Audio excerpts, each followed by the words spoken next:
فاسألوا أهل الذكر إن كنتم لا تعلمون۔ السلام علیکم ورحمۃ اللہ وبرکاتہ۔ ناظرین، پروگرام آپ کا سوال، میزبان نعیم ناصف اور مہمان قاری محمد مصطفیٰ راسخ حفظہ اللہ تعالی۔ ناظرین، آج کے پروگرام میں ہم آپ کے سامنے رکھیں گے ماہ سفر کے مسائل اور اس کے احکام، اور آج خصوصی طور پہ ہم بات کریں گے کہ ماہ سفر کے ساتھ جڑی توہمات پر اور ان چیزوں پر جن کا اسلام سے تو کوئی تعلق نہیں ہے لیکن عوام الناس میں بڑی معروف ہیں۔ جناب قاری صاحب، خوش آمدید، آپ ایک دفعہ پھر ہمارے پروگرام کا حصہ بنیں۔ ماہ سفر جاری ہے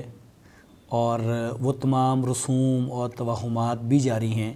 جن پر لوگ ایک بڑے حصے کا عوام الناس میں سے اس پر اعتماد ہے۔ تو یہ بتائیے کہ ماہ سفر، یہ سفر کا معنی کیا ہے اور اس مہینے کو سفر کیوں کہا جاتا ہے؟ جی، بسم اللہ الرحمن الرحیم۔ سفر اصل میں صاد فا را کے مادہ پر مشتمل ہے، اور سفر کا معنی ہوتا ہے کسی چیز کا خالی ہونا۔ تو آپ نے جس طرح کہ ہم پچھلے پروگراموں کے اندر بیان کر چکے ہیں کہ یہ حرمت والے 3 مہینے ذوالقعدہ، ذوالحجہ اور محرم، یہ جب 3 حرمت والے مہینے گزر جاتے تھے تو اس کے بعد اہل عرب جو ہیں وہ دوبارہ سے نئے سرے سے سفر پہ روانہ ہو جاتے یا پھر وہ جنگوں پہ روانہ ہو جاتے، تو جی وہ اپنے معمولات زندگی کو دوبارہ سے جاری کر دیتے تھے، جس وجہ سے عموماً جو گھر ہیں وہ مردوں سے خالی ہو جاتے تھے۔ تو اس کو اہل عرب کہتے تھے جی سافر المکان، کہ مکان جو ہے وہ خالی ہو گیا ہے۔ تو اسی مناسبت سے انہوں نے چونکہ سفر کے مہینے میں عموماً لوگ جو ہے وہ نئے انداز میں یا نئے طریقے سے یا ایک نئے انداز میں وہ اپنی زندگی کو شروع کر دیں، ختم ہو جاتی تھی، جی وہ پابندیاں ختم ہو جاتی تو گھر خالی ہو جاتے۔ تو ہمارے ہاں اردو میں لفظ استعمال ہوتا ہے صفر، یہ بھی صاد اور فا اور را کے مادے پہ ہے۔ صفر کا معنی بھی وہ عدد ہے جو کسی بھی عدد سے خالی ہو۔ جب ہم کہتے ہیں جی یہاں صفر، یعنی آپ کے پاس کتنی رقم ہے؟ جی میرے پاس صفر رقم ہے، یعنی میرے پاس کوئی رقم نہیں ہے، میرا اکاؤنٹ بالکل خالی ہے۔ اس کا مطلب یہ ہوا کہ وہ جو سفر ہے جس کو ہم ٹریولنگ کہتے ہیں، کہیں جانا آنا جانا، یہ وہ سفر نہیں ہے۔ جی یہ سین فارا نہیں ہے، یہ سواد فارا ہے۔ جی وہ سین کے ساتھ ہے اور یہ سواد کے ساتھ ہے، اس کے ساتھ کوئی تعلق نہیں ہے۔ یہ بتائیے کہ اس میں کیا سفر کا کوئی نحوست سے کوئی براہ راست تعلق ہے؟ لوگ تو یہ سمجھتے ہیں کہ یہ جو سفر کا مہینہ ہے یہ گویا کہ نحوست کا ہے، اور اس میں جو کاروبار شروع کیا جائے یا بہت ساری چیزیں، شادیاں نہ کی جائیں، چونکہ اس نحوست آ جاتی ہے۔ تو کیا ایسا ہے دنوں میں، ایام میں اور مہینوں میں نحوست ہے؟ جی، یہ نحوست کا جو تعلق ہے یہ جاہلیت کے ساتھ ہے۔ دور جاہلیت میں لوگ جو ہیں وہ سفر کے مہینے کو منحوس مہینہ سمجھتے تھے، لیکن اسلام میں آ کر اس نحوست کے معاملات کو اور اس طرح کے طرز عمل کو اور عقیدے کو ختم کر دیے ہیں۔ اسلام کے مطابق اور شرعی احکامات کے مطابق کوئی مہینہ منحوس نہیں ہے، کوئی دن منحوس نہیں ہے، اور کوئی اس کا لمحہ یا گھنٹہ یا منٹ جو ہے وہ منحوس نہیں ہے۔ اللہ رب العزت جو ہے وہ اس زمانے کے خالق ہیں، جس طرح کہ حدیث شریف کے اندر موجود ہے۔ اللہ کے نبی صلی اللہ علیہ وسلم نے فرمایا لا تسبوا الدہر وانا الدہر،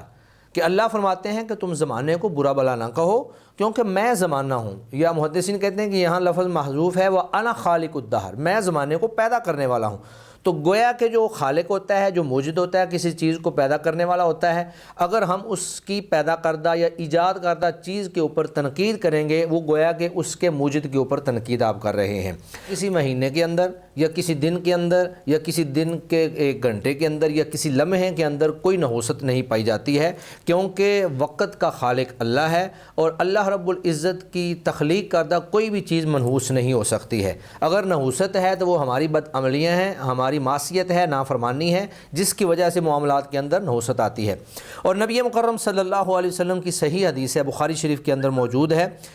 نبی مکرم صلی اللہ علیہ وسلم نے فرمایا لا عدوى ولا طیرۃ ولا حامۃ ولا صفرا، یعنی یہ وہ عقائد تھے جو پہلے موجود تھے دور جاہلیت میں، تو رسول اللہ صلی اللہ علیہ وسلم نے ان کی تردید فرما دی۔ اللہ کے نبی نے فرمایا لا عدوى،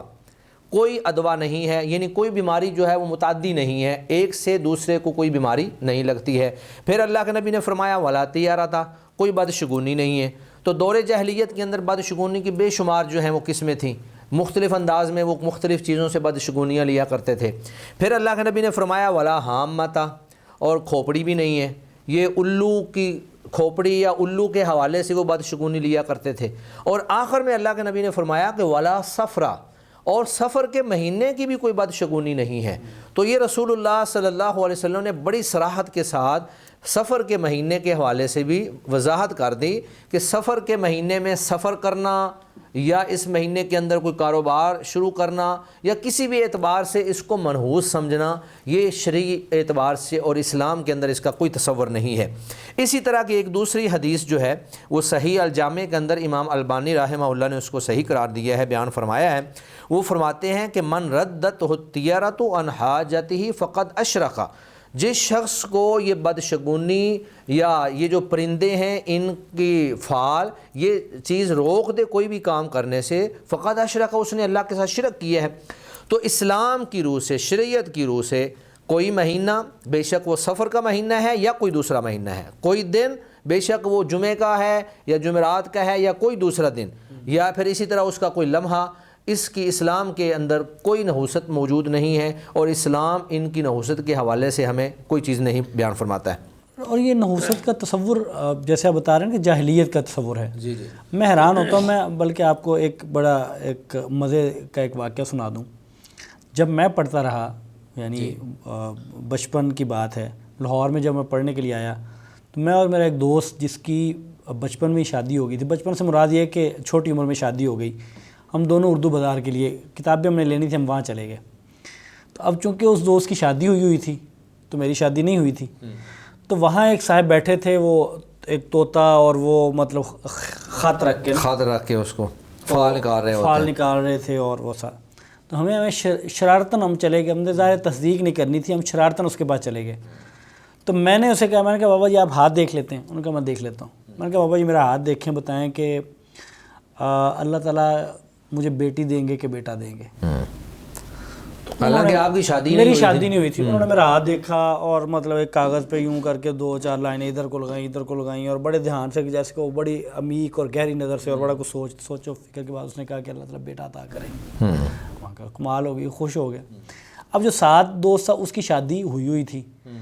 اس نے کہا بابا جی مجھے بھی بتائیں کہ میری امی ہے نا وہ چاہتی کہ میری شادی ماموں کے گھر ہو، صحیح ہے، جبکہ میں کہیں اور جاتا ہوں، تو میری شادی کہاں ہوگی؟ جہاں میری امی چاہتی ہے کہ جہاں میں چاہتا ہوں۔ تو انہوں نے پھر وہی پورا دہرایا وہ عمل،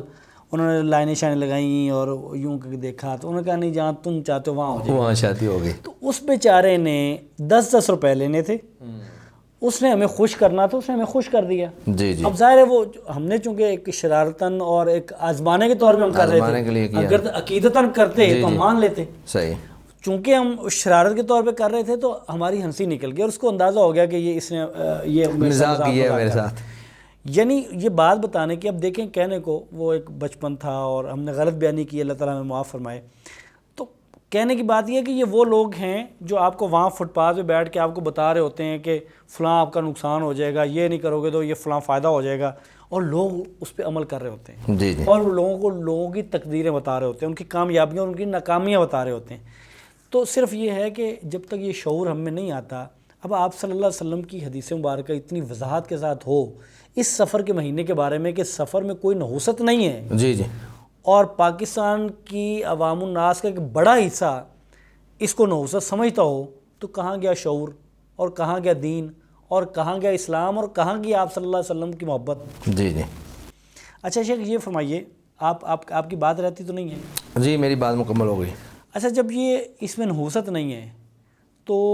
اس مہینے کے ساتھ یہ جو تصور ہے کہ کوئی نقصان اور نفع کا جو تصور ہے کہ آپ اس میں سفر کریں گے تو نقصان ہو جائے گا، اس میں اگر کوئی شادی نہ کریں، کیوں شادی کریں گے تو وہ ناکام ہو جائے گی یا نقصان ہو جائے گا، تو کیا اس طرح یہ بات نفع نقصان کا کوئی تعلق ہے اس کے ساتھ؟ جی جب یہ بات طے ہو گئی کہ کسی مہینے کے اندر یا کسی دن کے اندر یا کسی لمحے کے اندر کوئی نحوست نہیں ہے، اسلام نے سختی سے اس نحوست کو ختم کر دیا ہے اور سختی سے اس کی تردید فرمائی ہے،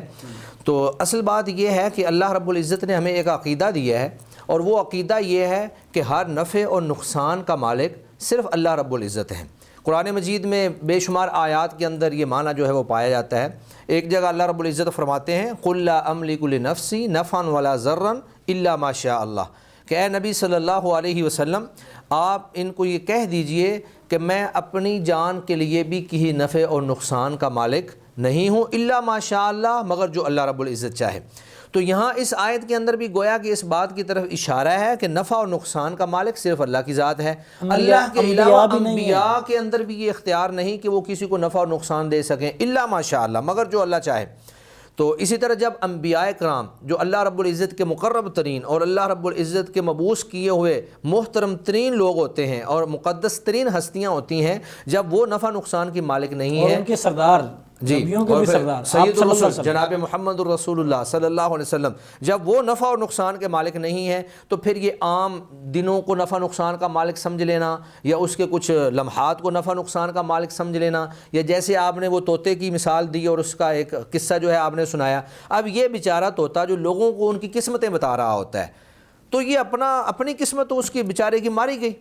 اب وہ دیکھیں اس کے انہوں نے بال کاٹے ہوتے ہیں، پر کاٹے ہوتے ہیں، وہ بیچارہ مریل سا ہوتا ہے اور پتہ نہیں کیا شکل اس کی بنی ہوتی ہے، اس کی آزادی چھن چکی ہوتی ہے، تو وہ بد قسمت تو سب سے پہلے خود ہے، وہ لوگوں کو کیا قسمت ان کی بتائے گا۔ پھر وہ فٹ پاتھ پہ بیٹھنے والا آدمی، ان کی حالت اتنی ماڑی ہوتی ہے کہ آپ دیکھیں 10-10 روپے لے کر وہ لوگوں کو ان کی قسمت کی حال بتا رہے ہیں۔ اور پوری کل کائنات، اگر آپ ساری کائنات کی بات نہ بھی کریں تو اہل لاہور کی اس کا مطلب ہے قسمتیں وہ چند خطوں میں بند ہیں۔ جی جی، یعنی جو بندہ بھی وہاں چلا جائے گا وہ جتنے بھی 10-20-30 خط رکھے ہوئے ہیں اور ان میں ایک جیسی تحریر ہے، جی، مطلب ایک میں ایک تحریر ہے دوسری میں، اور ان میں سے لوگوں کا مشاہدہ یہ ہے کہ عموماً اس میں فائدے کی باتیں، کیونکہ وہ پیسے لینے نا ہر بندے کو وہ ڈراتے بھی نہیں ہیں، جی جی، تو جب ڈرانا بھی ہوتا ہے نقصان بھی، تو پہلے 4 فائدے بتا کے پھر بتاتے ہیں یہ ہلکا سا یہ ہو سکتا ہے۔ جی، تو یعنی آپ اہل لاہور یہ اندازہ کر لیں کہ ان ساروں کی قسمت اور نفع اور نقصانات ان 20-30 خطوں کے اندر بند ہیں، پتہ نہیں عقل اور شعور کہاں چلا گیا۔ اصل میں یہ ہماری عوام کی جہالت اور لا علمی ہے۔ قرآن مجید اور احادیث مبارکہ اگر یہ لوگ پڑھ لیں تو یہ کبھی بھی ان کے پاس نہ جائیں۔ اب پھر انہوں نے چونکہ پیسے لینے ہوتے ہیں تو پیسے لینے کی وجہ سے پھر وہ امکانی طور پہ ہر بات کو ٹو دی پوائنٹ نہیں بتائیں گے کہ ایسا ہوگا، بلکہ وہ کہیں گے جی امکان ہے اس بات کا، ہو سکتا ہے کہ ایسا ہو جائے، ہو سکتا ہے، یعنی کہ وہ آپ کی جو امید کی کرن ہے اس کو وہ قائم رکھنا چاہتے ہیں تاکہ یہ بندہ ہمیں کچھ نہ کچھ پیسے دے دے۔ دونوں باتیں بتا دیتے ہیں، جی جی، اگر وہ ہو جائے تو وہ سوچے ہاں یہ اس نے کہا، تو یہ ہو جائے، یعنی فائدے کی ہو جائے تو بھی، نقصان کی ہو جائے تو بھی۔ اسی طرح کا ایک جو آدمی تھا فٹ پاتھ پہ بیٹھنے والا ہی، جس کو آپ شوبدہ باز کہہ سکتے ہیں تو یا نجومی کہہ سکتے ہیں، کس طرح کے بھی آپ کہہ لیں ان کو، تو ایک آدمی اس کے پاس گیا اور اس کو جا کر کہتا ہے جی آپ مجھے بتائیں کہ میرے گھر بیٹا ہوگا یا بیٹی ہوگی۔ تو اس نے ایک پرچی جو ہے وہ اس کے اوپر لکھ کرنا بند کر کے اس کو دے دی۔ اس نے کہا جی یہ پرچی آپ نے ولادت کے بعد کھولنی ہے۔ تو اس کے گھر بیٹی ہوئی، اب وہ پرچی لے کر بابا جی کے پاس آ گیا، جی آپ نے تو لکھا تھا کہ یہ بیٹا ہوگا یا جو بھی ہوگا، تو انہوں نے اصل میں لکھا ہوا تھا بیٹا نہ بیٹی، بیٹا نہ بیٹی۔ اب اس کو آپ جیسے مرضی پڑھ لیں، آپ کہہ لیں جی اگر بیٹی پیدا ہوئی ہے تو آپ کہیں جی بیٹا نہ، یعنی بیٹا نہیں ہوا ہے بیٹی، یا آپ کہہ لیں بیٹا پیدا ہوا ہے تو بیٹا نہ بیٹی۔ تو یہ گویا کہ ایسے ابہامات اور شوبدہ بازیاں اور چلاکیاں اور چال بازیاں ایسی استعمال کرتے ہیں کہ سادہ لو مسلمان اور سادہ لوگ جو ہیں، جو اپنی لا علمی اور جہالت کی بنیاد پر اور قرآن اور حدیث سے واقفیت نہ ہونے کی بنیاد پر ان کے ہتھے چڑھ جاتے ہیں، اپنا ایمان بھی خراب کرتے ہیں اور اپنی قسمت وہ بے قسمتوں سے، بد قسمتوں سے، میں تو ان کو طوطے کو بھی بد قسمت کہتا ہوں اور اس آدمی کو بھی بد قسمت کہتا ہوں جو بیچارہ 10-10 روپے کے لیے لوگوں کی قسمتیں بتا رہا ہوتا ہے، پرائز بانڈ بتاتا ہے، نمبر بتاتا ہے، ہاں پرائز باؤنڈ کے نمبر بتاتا ہے، لوگوں کو لاکھوں روپے دلواتا ہے۔ کسی بزرگ نے خوب کہا نا کہ آپ اس طرح ایک جوتا پکڑ لیں اور اس کے سر پہ رکھ دیں اور اس کو بتائیں کہ آپ مجھے یہ بتائیں کہ میں نے آپ کو جوتا مارنا ہے یا نہیں مارنا ہے۔ اگر وہ یہ کہے کہ مارنا ہے تو پیچھے کر لیں اور اگر کہے کہ نہیں مارنا تو لگا دے۔ تو یہ ساری چیزیں ایسی ہیں جو لا علمی اور جہالت کی بنیاد پر سادہ لو مسلمانوں کو لوٹا جا رہا ہے، ان کے ایمانوں کو خراب کیا جا رہا ہے۔ نقصان کا مالک صرف اللہ تعالیٰ ہے۔ ایک تو قرآن مجید کی یہ آیت جو میں نے آپ کے سامنے پیش کی کہ آپ جو ہیں قُل لا املک لنفسی نفعا ولا ضرا الا ما شاء اللہ، اور ایک نبی مکرم صلی اللہ علیہ وآلہ وسلم کی صحیح حدیث ہے، ترمذی شریف کے اندر موجود ہے کہ اللہ کے نبی صلی اللہ علیہ وسلم نے فرمایا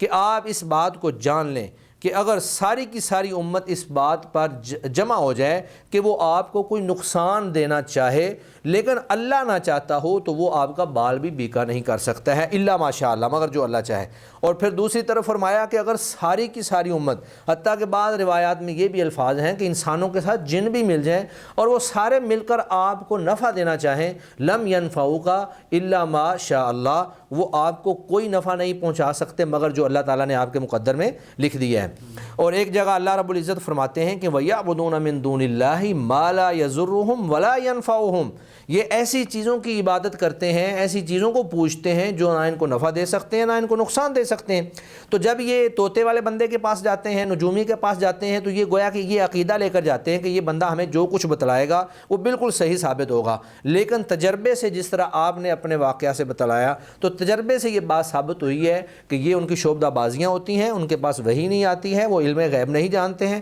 علم غیب صرف اللہ رب العزت کے پاس ہے، اور پھر وہ لوگوں کی قسمتیں وہ بتا رہے ہوتے ہیں جو خود بد قسمت ہیں۔ طوطا اپنی قسمت خراب کر بیٹھا ہوتا ہے، وہ جو وہاں پہ کاغذ رکھ کے بیٹھا ہوتا ہے وہ اپنی قسمت خراب کر بیٹھا ہوتا ہے۔ اچھا، پھر یہ توہمات اور بدشگونیوں کی عجیب عجیب بڑی مثالیں ہیں۔ میں آپ کے سامنے چند ایک اور چیزیں بھی پیش کرتا ہوں۔ صرف جہلاء کی بات ہی نہیں ہے کہ جو لا علمی کی بنیاد پر ان کے ہتھے چڑھ جاتے ہیں اور اپنا مال بھی ان کے اوپر لٹاتے ہیں اور اپنا ایمان بھی خراب کرتے ہیں۔ میں دیکھتا ہوں کہ بہت سارے پڑھے لکھے لوگ جو سوٹر بوٹر ہوتے ہیں، گاڑی تیار ہے، سفر کا مکمل سامان تیار ہے، ایک ہفتے سے تیاری ہو رہی ہے، ہوتا کیا ہے اچانک ان کے سامنے سے جی بلی گزر گئی۔ اب وہ کہتے ہیں جی میں تو سفر نہیں کروں گا، یہ بلی نے میرے سفر کو منحوس کر دیا ہے۔ بھئی ایک ہفتے سے آپ تیاری کر رہے تھے، آپ ماشاءاللہ پڑھے لکھے آدمی ہیں، یہ بلی جو ہے وہ اللہ کی ایک مخلوق ہے، اس نے وہاں سے گزرنا ہی گزرنا تھا، وہ ممکن ہے کسی چوہے کے پیچھے بھاگ رہی ہو اور وہاں سے گزر جائے، تو آپ اس بلی کے گزرنے سے آپ پریشان ہو گئے۔ گویا کہ آپ نے اشرف المخلوقات ہونے کے باوجود ایک جانور کے سامنے اپنے آپ کو جھکا دیا اور آپ نے اس کو منحوس سمجھ لیا۔ یہ کیسے ہو سکتا ہے؟ بلی تو اللہ کی مخلوق ہے اور اس نے چلنا پھرنا، وہ جہاں مرضی چاہے گی وہ گزرے گی، اب اس بلی کے گزرنے کی وجہ سے آپ کا سفر کیسے منحوس ہو گیا؟ یا پھر ایک چیز اور ہے طوطے کے حوالے سے، وہ جس طرح دور جاہلیت میں یہ ہوتا تھا کہ جب بھی سفر کرنا ہے انہوں نے جا کر درخت کے اوپر پتھر مارتے، تو وہاں جو بھی جانور بیٹھے ہوتے وہ سوچتے جی اگر یہ دائیں جانب گئے جانور تو میں سفر کروں گا، اگر بائیں جانب گئے تو میں سفر نہیں کروں گا۔ یا انہوں نے تیر رکھے ہوتے تھے، تیر رکھے ہوتے تھے، وہ آنکھیں بند کر کے تیروں کو نکالتے، اگر اس کے اوپر لکھا ہوتا نام، نام کا معنی ہے ہاں، تو کہتے ہیں جی ہاں جی میرا سفر ٹھیک ہے، اگر اس کے اوپر لکھا ہوتا لا نہیں تو پھر وہ سفر نہیں کرتے تھے۔ اب وہ تیر انہوں نے خود لکھے ہیں، اس کے اوپر نام اور لا خود لکھا ہے، اور اس کی بنیاد پہ وہ سفر کرنے کا فیصلہ کر رہے ہیں اور سفر نہ کرنے کا فیصلہ کر رہے ہیں۔ اور بڑی مزے کی بات ہے، آج کل ہمارے ہاں آج کل کم ہے، لیکن کچھ عرصہ پہلے کو 2-4 سال پہلے جو ہے نا بسوں کے اندر وہ چھوٹی چھوٹی جنتریاں بیچتے تھے، اور جنتریوں کے آخر میں جا کر وہ ڈبے لگا دیتے تھے، اور ڈبوں کے اوپر کہتے تھے جی آپ اپنی قسمت کا حال معلوم کریں، آنکھیں بند کر کے جی آپ کسی ہندسے کے اوپر رکھیں، اور پھر نیچے لکھا ہوتا تھا کہ آپ جو ہیں اس طرح آپ کو فائدہ ہوگا یا آپ کا نقصان ہوگا یا آپ کی شادی ہو جائے گی یا آپ بہت بلند قسمت پائیں گے۔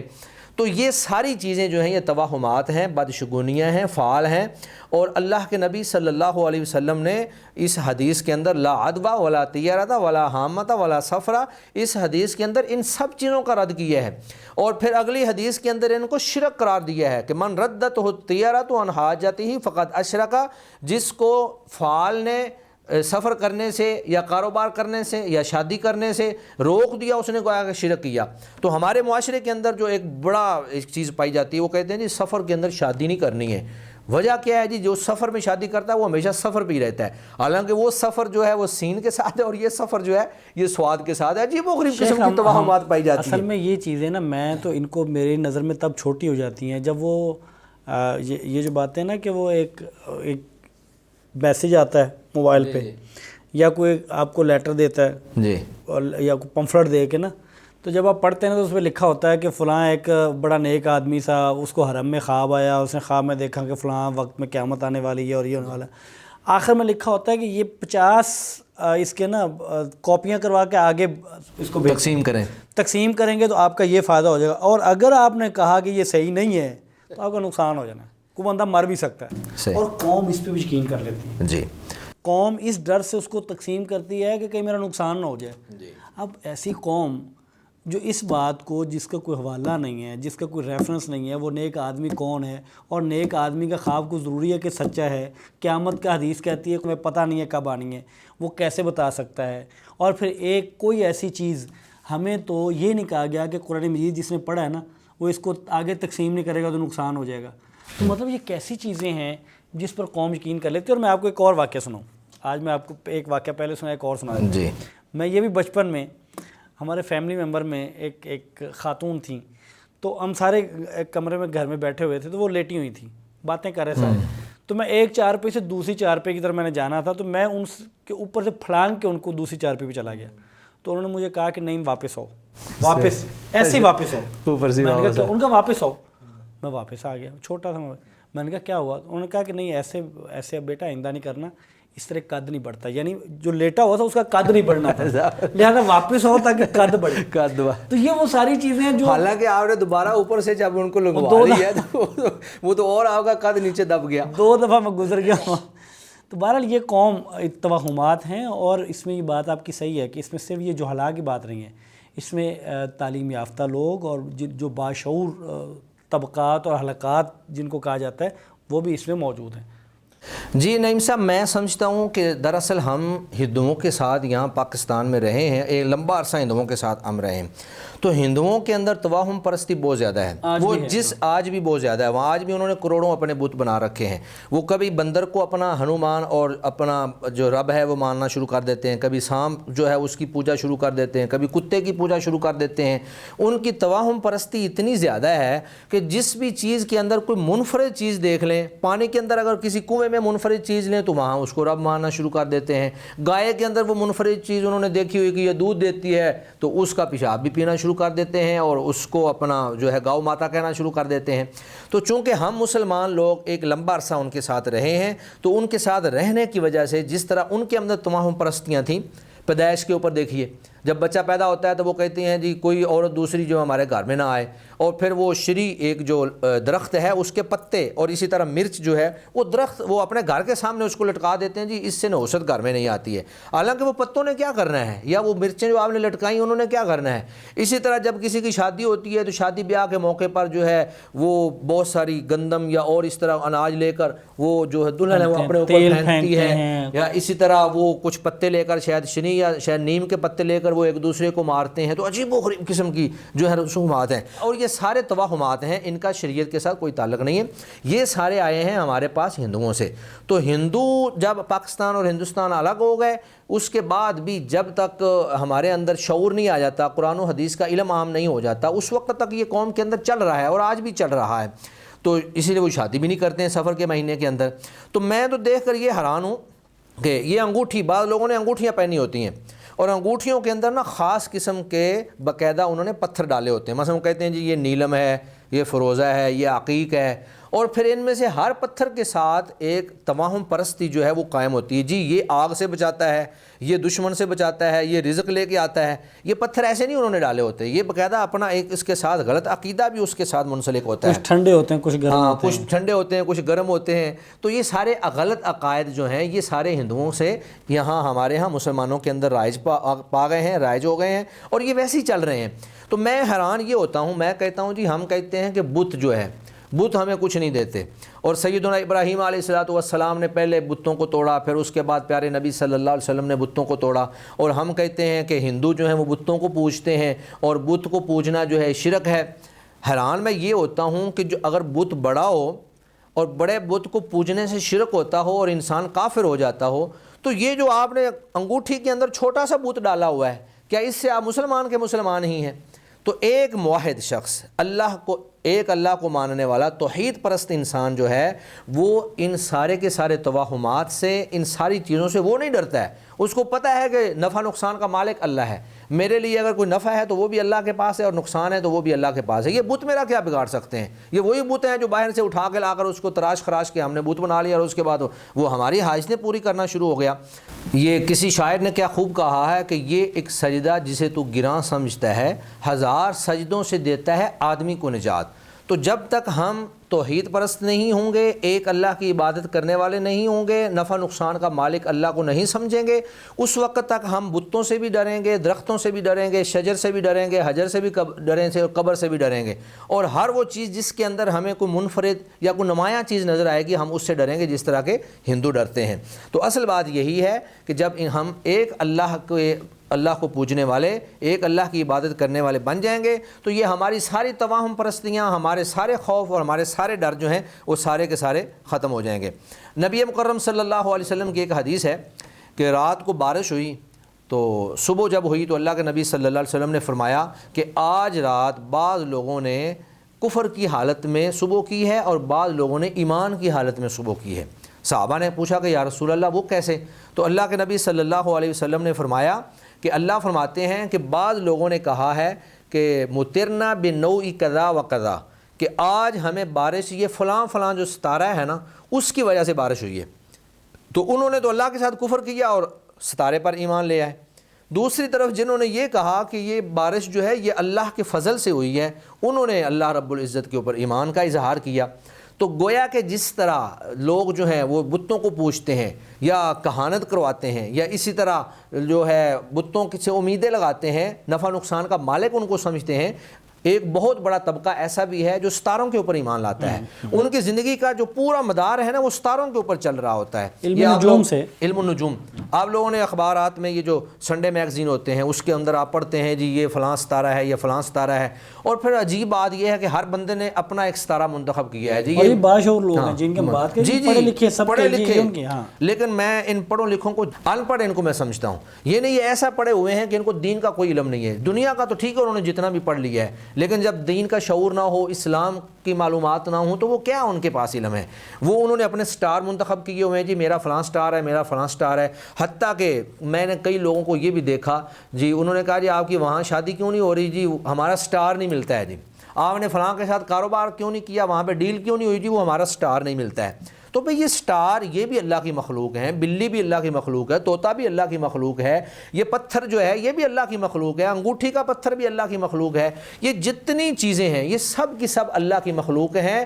اور خالق کائنات صرف ایک ذات ہے اور وہ ہے اللہ رب العزت۔ تو اللہ رب العزت ہی نفع نقصان کا مالک ہے، اللہ کے علاوہ کوئی شخصیت، کوئی ہستی، کوئی شجر حجر قبر، کوئی جو ہے پتھر یا کوئی چیز جو ہے بلی یا جانور، سانپ بچھو، یہ آگے آپ مونکی کو کہہ لیں، بندر یا گائے، کوئی نفع نقصان کا مالک نہیں ہے۔ جب ہمارا عقیدہ یہ ہو جائے گا کہ نفع نقصان کا مالک صرف اللہ ہے تو پھر ہمارے اندر سے یہ ساری کی ساری جتنی بھی توہم پرستی ہے، یہ فالیں ہیں، بدشگونیاں ہیں، یہ ساری کی ساری ختم ہو جائیں گی۔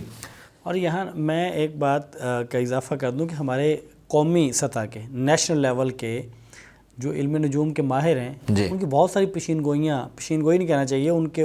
کے علم کی بنیاد پہ انہوں نے بتایا کہ مثال کے طور پہ ایک دفعہ میچ تھا ایک، تو انہوں نے کہا جی وہ پاکستان جیتے گا، اتفاق ہو گیا وہ انڈیا جیت گیا۔ ہاں یہ بات ویسے ہی ہے، بیٹا نہ بیٹی یا بیٹا نہ بیٹی۔ پھر انہوں نے بتایا کوئی ایک قومی لیڈر تھا اس کے بارے میں بتایا کہ اس کے یہ نہیں ہوگا، وہ ہو گیا۔ تو بعد میں جب پوچھا جاتا پھر وہ آئیں بائیں شائیں، یا ظاہر ہے یعنی وہ اور پہلے اتنے تیقن سے یہ نہیں کہتے کہ شاید نہ ہو، نہیں یہ ہوگا، اس وقت ستارہ یہاں پہنچا ہوگا، اس وقت ستارہ گردش میں ہوگا، فلاں جگہ پہ ہوگا تو یہ نقصان ہو جائے گا، فائدہ ہو جائے گا۔ تو یہ ساری باتیں میں کہتا ہوں جی اگر ان کا کہنا سچ بھی ہو جائے تو وہ محض اتفاق ہے۔ پہلی بات تو یہ ہے کہ وہ کیا ہے، محض اتفاق ہے۔ دوسری بات یہ ہے کہ وہ اصل میں یہ سارا علم النجوم چلتا ہے جنوں کی بنیاد پر، تو جن جو ہیں پہلے جاتے پہ وہاں سے خبریں لاتے تھے، نجومیوں کے پاس آتے تھے، ایک سچی خبر کے ساتھ 100 جھوٹی خبریں ملا کے پھر وہ لوگوں کے اندر پھیلا دیا کرتے تھے۔ اور تیسری بات یہ ہے کہ یہ سچ بھی ہو جائے جو محض اتفاق ہی ہوگا تو اس کے باوجود بھی ہمیں اس پر ایمان نہیں لانا ہے۔ ہمارا ایمان کس پہ ہے؟ تقدیر پہ ہے، اللہ نے مقدر میں جو لکھا ہے وہی ہوگا۔ نبی مکرم صلی اللہ علیہ وسلم کی حدیث ہے کہ لیس منا من تطیر او تطیر لہ او تکہن او تکہن لہ او سحر او سحر لہ، کہ جو شخص فال نکال لے یا جس کے لیے فال نکالی جائے، جو شخص کہانت کرے یا جس کے لیے کہانت کی جائے، جو جادو کرے یا جس کے لیے جادو کیا جائے، اللہ کے نبی کا فرمان ہے کہ لیس منا، اس کا ہمارے ساتھ کوئی تعلق نہیں ہے۔ اور ایک اور حدیث ہے مسلم شریف کے اندر موجود ہے، اللہ کے نبی نے فرمایا من اتی عرافا فسألہ عن شیء لم تقبل له صلاة 40 لیلہ، جو شخص کسی عراف کے پاس آیا، یہی نجومی جو بیٹھے ہوئے ہیں جو خبریں دینے والے ہیں، اس کے پاس آیا اور اس نے کسی چیز کے بارے میں سوال کر لیا، یہ نہیں ہے کہ اس کی تصدیق بھی کی یا نہیں کی، صرف سوال ہی کر لیا، تو 40 دن تک اس کی نماز قبول نہیں ہوتی ہے۔ اور اسی طرح ایک اور حدیث ہے جس میں اللہ کے نبی نے فرمایا من اتی عرافا او کاہنا فصدقہ بما یقول، یہاں پر یہ الفاظ موجود ہیں کہ عراف یا کاہن کے پاس آیا اور اس کی بات کی تصدیق کر دی، فقد کفر بما انزل علی محمد، تو اس نے نبی مکرم صلی اللہ علیہ وسلم پر نازل کردہ چیز کا کفر کر دیا، گویا کہ اس نے قرآن کا انکار کر دیا، حدیث کا کر دیا، اسلام کا کر دیا، دین کا کر دیا، وہ گویا کہ دائرہ اسلام سے ہی خارج ہو گیا۔ تو یہ اگرچہ ان کی باتیں کبھی محض اتفاق سے یہ جیسے بھی سچی ہو جاتی ہیں، لیکن اہل ایمان کا یہ شیوا نہیں ہے کہ وہ اس کے اوپر اعتماد کریں اور اس پر ایمان لائیں، بلکہ وہ ایک غلط چیز ہے، اسلام نے اس کا رد کیا ہے، احادیث کے اندر اس کا رد موجود ہے، ہمیں ان توہم پرستیوں میں پڑھنے کی کوئی ضرورت نہیں ہے۔ ہمیں دین سیکھنا ہے، ہمیں علم کی بنیاد پہ چیزوں کو دیکھنا۔ دیکھیں یہاں اس مسئلے میں بھی سفر میں مثال کے طور پہ لوگ کاروبار نہ کریں جی، مطلب نقصان ہو جائے گا، اچھا اسلام نے اس کا کوئی حکم نہیں دیا، اسلام نے نہیں کہا نقصان ہو جائے گا، اس بات پہ ہم اعتماد کر کے بیٹھے ہیں اور اس کے مطابق عمل کر رہے ہیں۔ اس کے مقابلے میں جہاں اسلام یہ کہتا ہے، قرآن یہ کہتا ہے کہ کاروبار چھوڑ دیں، یا ایھا الذین آمنوا اذا نودی للصلاۃ من یوم الجمعہ فسعوا الی ذکر اللہ وذروا البیع، جی ہم وہ وہاں چھوڑتے نہیں، اذان ہو جاتی ہے، خطبہ شروع ہو جاتا ہے، بعض لوگ چھوڑ کے کب آتے ہیں؟ جب دیکھتے ہیں کہ نماز کھڑی ہونے والی ہے، جی حالانکہ اسلام یہ کہتا ہے کہ جب اذان ہو، نودی للصلاۃ، جب نماز کے لیے نہیں چھوڑتے، یعنی جو جہاں چھوڑنا تھا وہ نہیں چھوڑا اور جہاں نہیں چھوڑنا تھا وہاں چھوڑ کے بیٹھے۔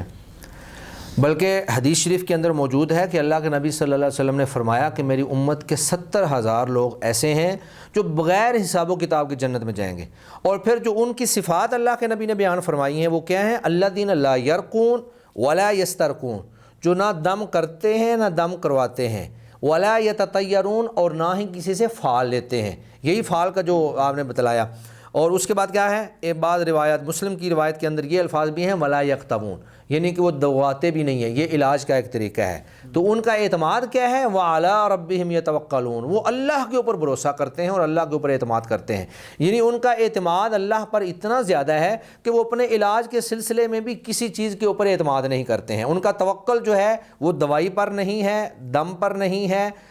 آگ سے داغنے والے طریقہ علاج پر نہیں ہے، بلکہ کس چیز پر ہے؟ اللہ کے اوپر توکل ہے کہ وَإِذَا مَرِضْتُ فَهُوَ يَشْفِينِ، جس اللہ رب العزت نے مجھے بیمار کیے ہیں وہی اللہ مجھے شفا بھی دے گا۔ تو ایک ایمان والے شخص کا اور مومن بندے کا تو یہ توکل ہونا چاہیے، بجائے اس کے کہ وہ بلیوں سے ڈرتا رہے، کتوں سے ڈرتا رہے، بندروں سے ڈرتا رہے، گائے سے ڈرتا رہے، قبر شجر اور حجر سے ڈرتا رہے، کہیں پہ کوئی بھی چیز نہیں دیکھ لے تو وہاں پہ ڈرنا شروع ہو جائے، تو بات وہی شعر والی آ جاتی ہے کہ اگر ہم یہ ایک سجدہ جو ہمیں بھاری لگ رہا ہے، اگر ہم یہ ایک سجدہ نہیں کریں گے تو ہمیں در بدر پہ سجدے کرنا پڑیں گے، اور اگر ہم یہ در بدر کے ٹھوکروں سے اور در بدر کے سجدوں سے نجات حاصل کرنا چاہتے ہیں تو پھر ہمیں ایک اللہ وحدہ لا شریک کے سامنے سجدہ ریز ہونا ہوگا اور ایک اللہ کی عبادت کرنا ہوگی، اور اسی کے اوپر ہمیں توکل اور بھروسہ کرنا ہوگا، اور اسی کے مطابق ہمیں اپنی زندگی گزارنی ہوگی۔ شیخ بہت شکریہ، جزاکم اللہ خیر۔ ہمارے پروگرام کا وقت ختم ہوتا ہے۔ ناظرین، یہ تھا آج کا پروگرام جس میں ہم نے ذکر کیا کہ سفر کا یہ جو مہینہ جاری ہے اس کا نحوست سے کوئی تعلق نہیں ہے، اس کا بدفعلی سے کوئی تعلق نہیں ہے، یہ اللہ کا مہینہ ہے، یہ اللہ کے ایام ہیں، تو اس میں کوئی نفع نقصان والی بات نہیں ہے۔ اس مہینے میں سفر کرنا، اس مہینے میں شادی کرنا، اس مہینے میں کاروبار کا آغاز کرنا، اس میں کوئی قباحت نہیں ہے اور کوئی بے برکتی نہیں ہے، بلکہ حدیث مبارکہ میں بڑی وضاحت کے ساتھ یہ آتا ہے کہ سفر میں کوئی نحوست نہیں ہے۔ صحیح بخاری کی حدیث مبارکہ، لا عدوى ولا طیر ولا حام ولا سفر، سفر میں بھی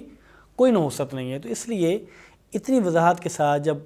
رسول کریم صلی اللہ علیہ وسلم کا فرمان موجود ہو اور ہم مسلمان ہوں اور ہم آپ صلی اللہ علیہ وسلم کی تعلیمات پر عمل پیرا ہونے کا دعویٰ رکھتے ہوں اور ہم آپ صلی اللہ علیہ وسلم کی سنتوں پر عمل پیرا ہونے کا دعویٰ رکھتے ہوں اور ایسی احادیث اتنی وضاحت کے ساتھ موجود ہوں اور پھر ہمارا نحوست کا ایک عقیدہ ہو، تو یہ کوئی بات بنتی نہیں ہے۔ اس لیے ناظرین دین سیکھیں، دین سیکھ کے آپ صلی اللہ علیہ وسلم کی تعلیمات کو سامنے رکھ کے عقائد بنائیں اور اس کے مطابق اپنے معاملات کریں۔ اس میں میرا آپ سب کا، ہمارے دین کا، ہماری دنیا اور آخرت کا بھلا ہے۔ اللہ تعالیٰ ہمیں توفیق عطا فرمائے۔ السلام علیکم ورحمۃ اللہ وبرکاتہ۔